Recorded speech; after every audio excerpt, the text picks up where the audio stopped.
Cambridge IELTS 2 by the University of Cambridge Local Examination Syndicate. Published by Cambridge University Press, 2000. This recording is copyright. Cassette 1, Side 2. Test 2.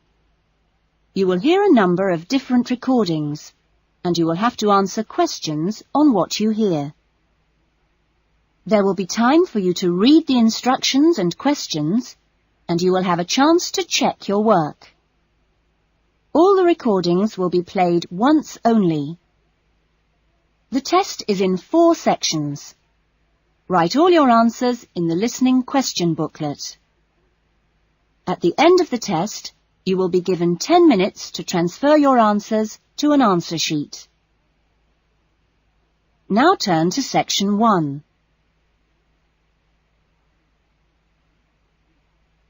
Section 1. Gavin, a newly arrived student, wants to insure the contents of his apartment. He calls an insurance agent to ask for information.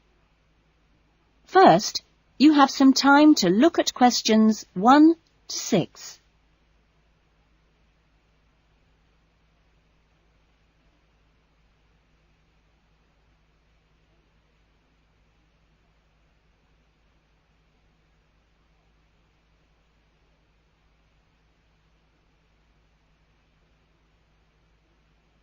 You will see that there is an example that has been done for you. On this occasion only, the conversation relating to this will be played first. Good morning, Diane Davis. Can I help you? Yes, I'd like to get some insurance for the contents of my home. Fine. When did you move into the house? A couple of weeks ago. And, it's an apartment, actually. I was told by the landlord that it would be a good idea to get some insurance for the furniture and other personal possessions. Gavin moved into his apartment 2 weeks ago, so B has been circled. Now we shall begin. You should answer the questions as you listen, because you will not hear the recording a second time.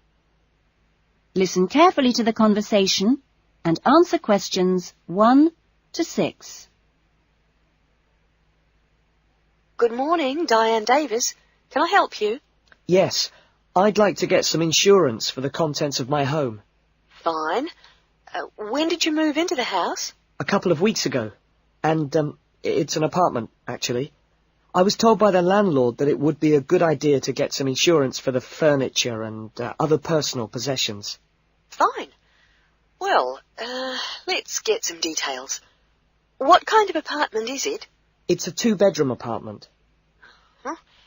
What floor is it on? Why do you need to know that? Because it affects the cost of the insurance. An apartment on the ground floor isn't as protected as others, and there's more chance of a break-in. Really? I didn't know that. It's on the second floor. Second. And how much is the rent?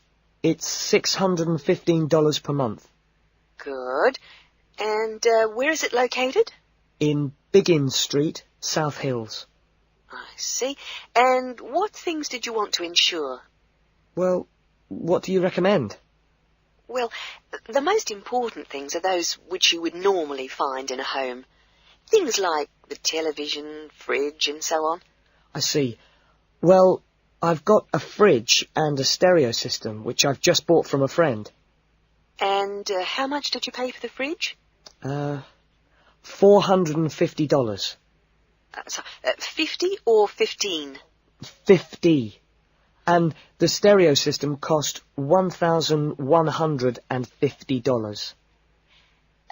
Have you got a television? Yes, but it's very old and not worth much. Okay. Well, is there anything else you want to insure? Yes. I've got a couple of watches and my CDs and books. How much do you think they're worth? The watches are worth $1,000. For both of them?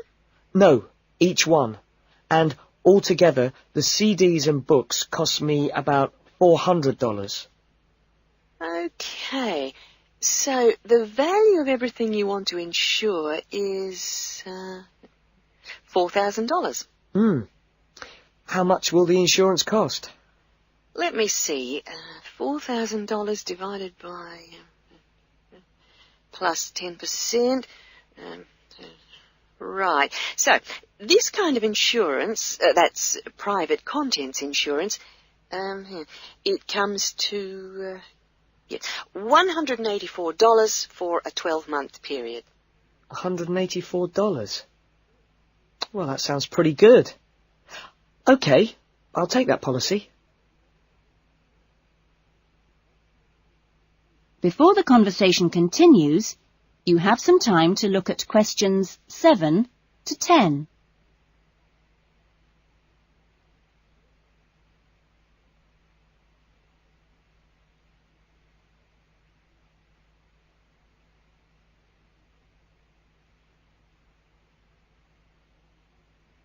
Now listen carefully and answer questions 7 to 10.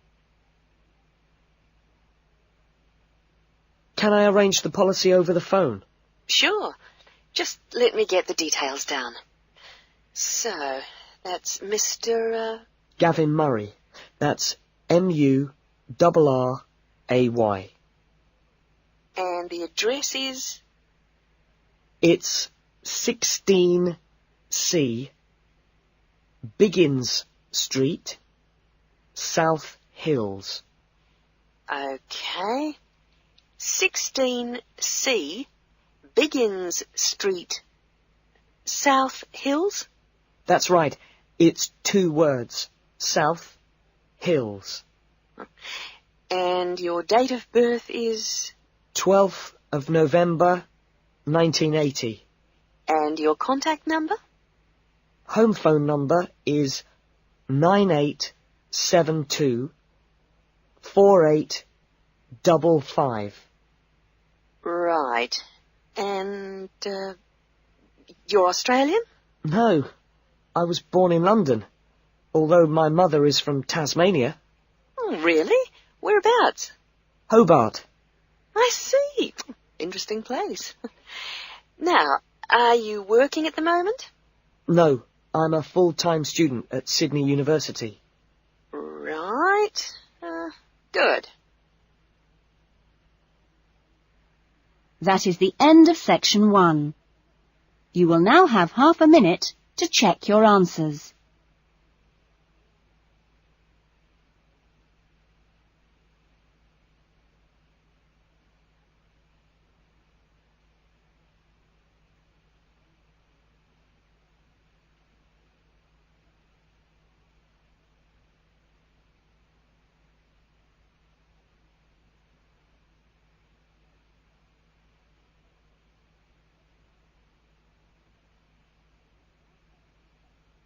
Now turn to section 2.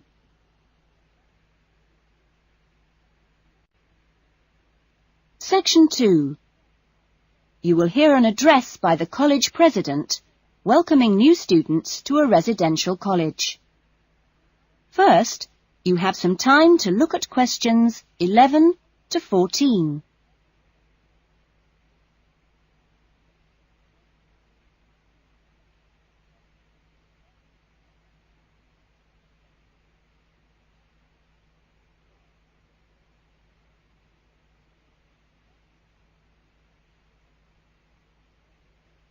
Now listen carefully to the first part of the talk and answer questions 11 to 14.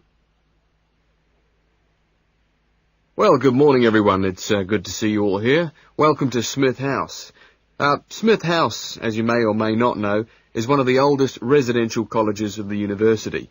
As you can see, the building you're in now, which contains this main lounge, the dining room, the recreation room, the kitchen and the offices, was part of the original old house built in the 1840s, to be used by the family of George Smith. That's, of course, how the house and college got their names. The original house was converted into a residential college for the university in 1940, and since then has continued to be added on to and modernised. You'll notice when you receive your room allocation in a few minutes that your room number either begins with the letter N, S or W, like this one here. The first letter refers to the 3 wings of the college, which come away from this main building. Of course, the letters represent the 3 directions, in this case, north, south and west. Each wing has 2 floors, and so the next number you see is either 1 or in this case 2, and this indicates which floor your room is on. The number after that is your individual room number. So it's quite simple to find any room by going to the right wing, then floor, and then room number. Before you hear the rest of the talk, you have some time to look at questions 15 to 20.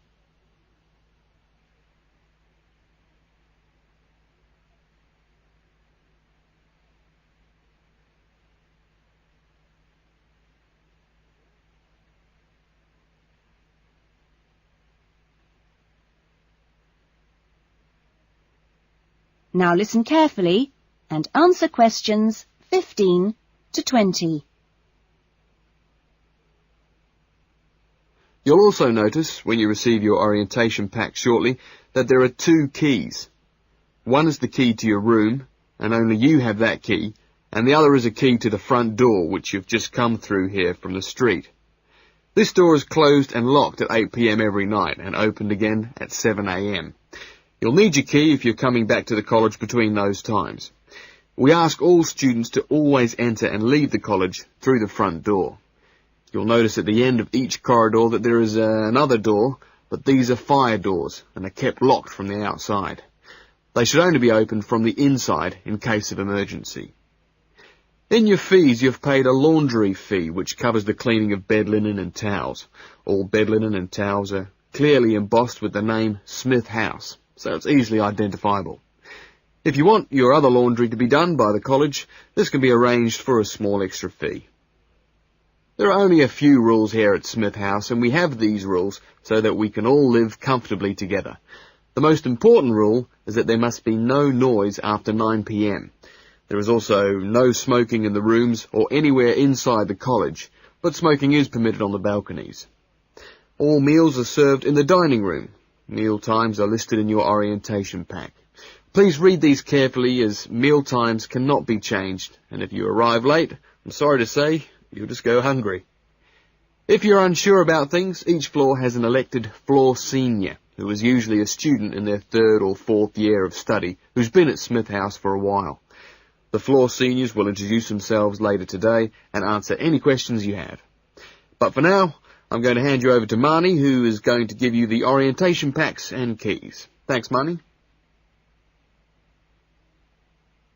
That is the end of section 2. You will now have half a minute to check your answers.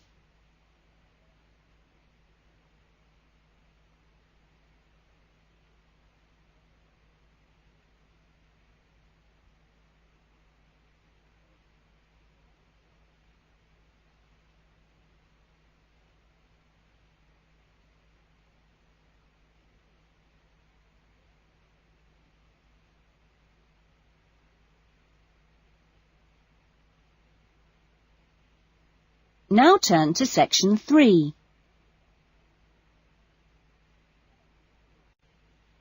Section 3. You will hear a conversation between 2 students, Lynn and Robin, who are discussing an assignment. First, you have some time to look at questions 21 to 30.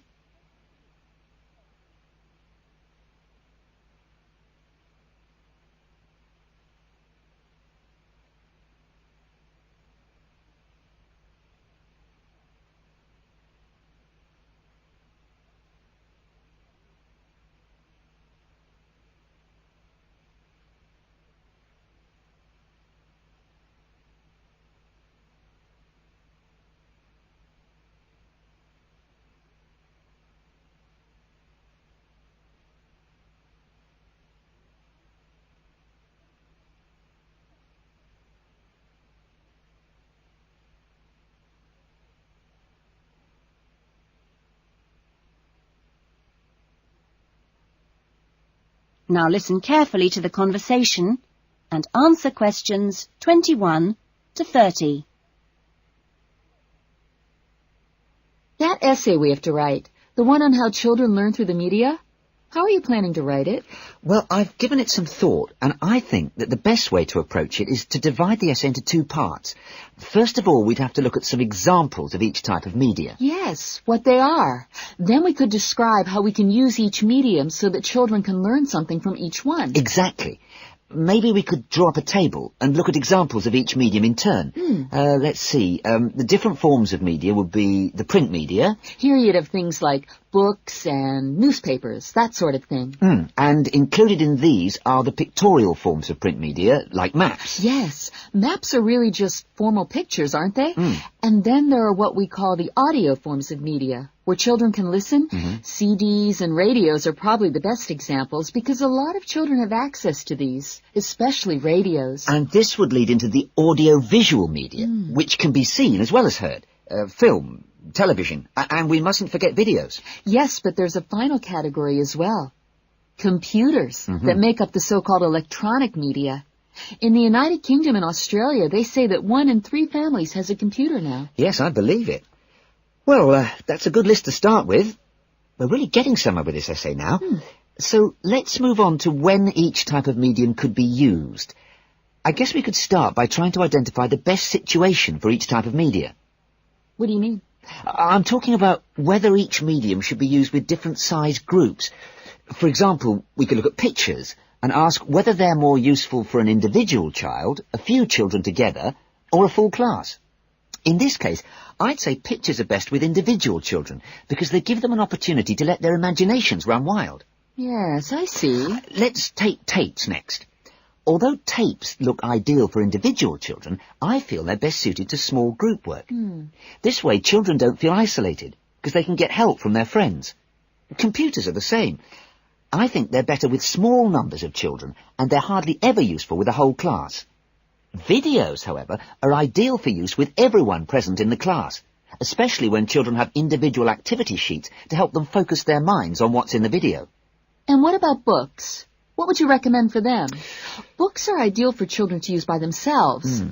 I know they're used with groups in schools, but I wouldn't recommend it. Other pictorial media like maps, though, are different. I'd always plan group work around those. Give the children a chance to interact and to share ideas. I agree. Teachers often just leave maps on the wall for children to look at when they have some free time. But kids really enjoy using them for problem solving. Yes.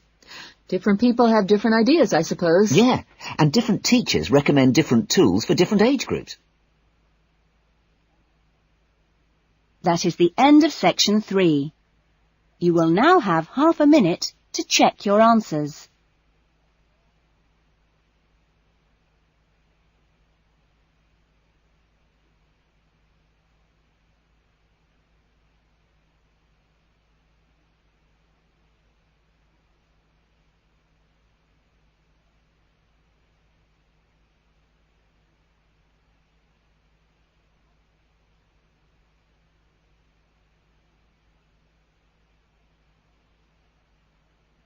Now turn to section 4.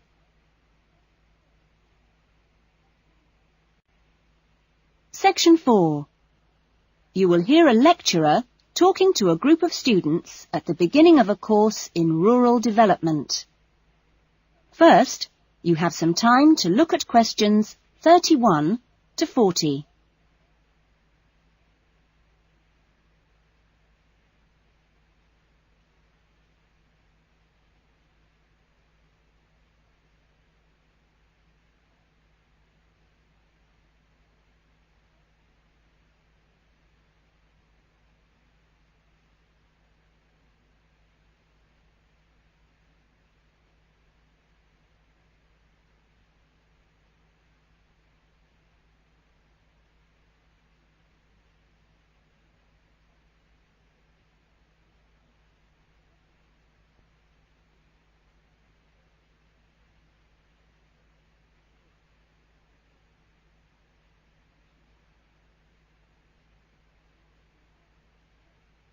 Now listen carefully to the talk and answer questions 31 to 40.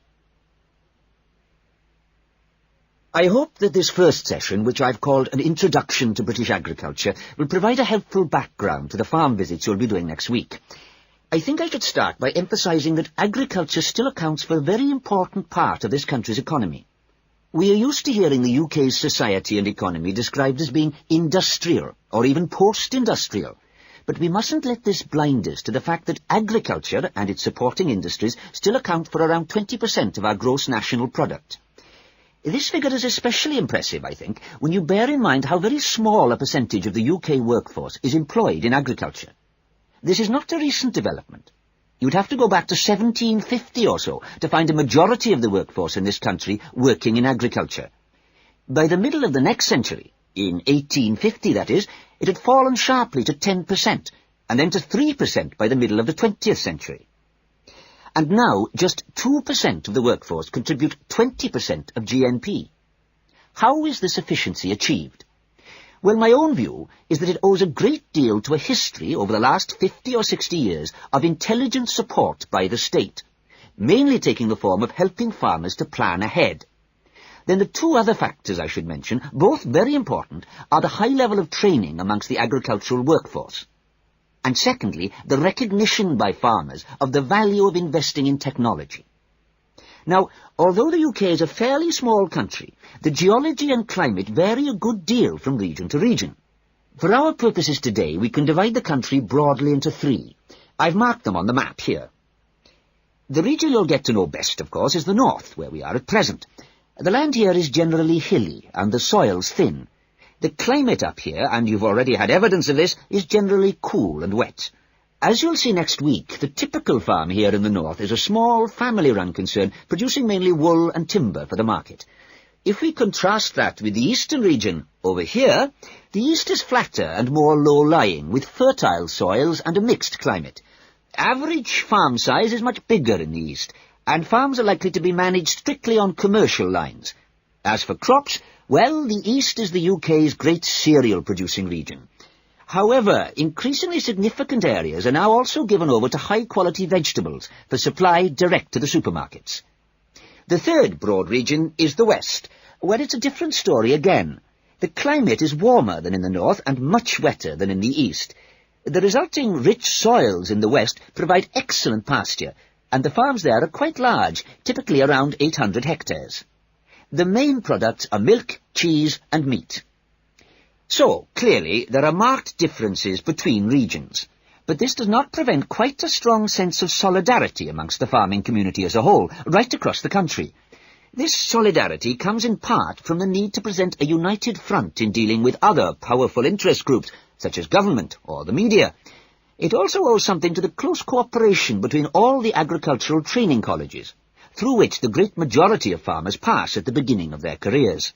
And a third factor making for solidarity is the national structure of the Farmers' Union, of which virtually all farmers are members.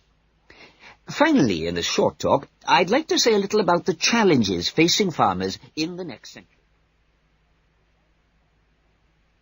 That is the end of section 4.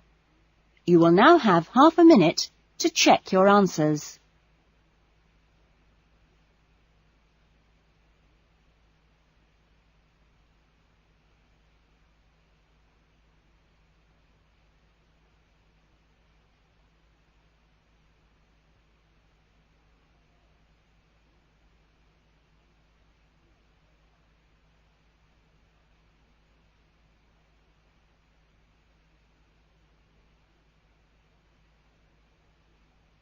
That is the end of the listening test. In the IELTS test, you would now have 10 minutes to transfer your answers to the listening answer sheet.